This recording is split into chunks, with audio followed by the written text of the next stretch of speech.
دې لږ وخت کې پروس کالي مونږه مدرسې ته په خپل کلي کې خپلې مدرسې ته چانده کوله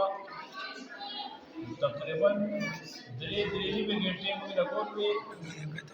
په هغې کې 300 روپۍ جمع شوي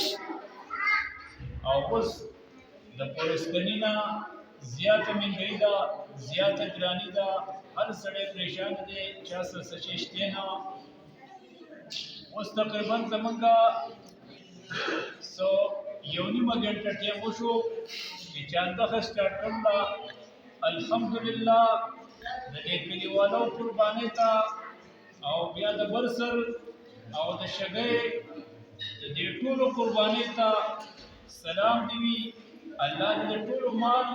په خپل دربار یې هغې کې قبول کړي اوس تقریبا څه د 50,000 روپیو نه چانده زموږ واوښته او دا ستاسو د ټولو لپاره د خوشحالۍ او د مبارکۍ خبره ده الله دې داسې جذبه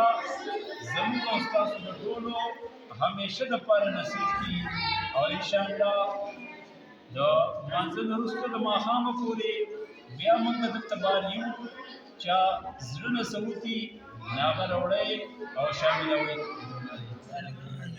صبر وکړه صبر کښېنئ کښېنئ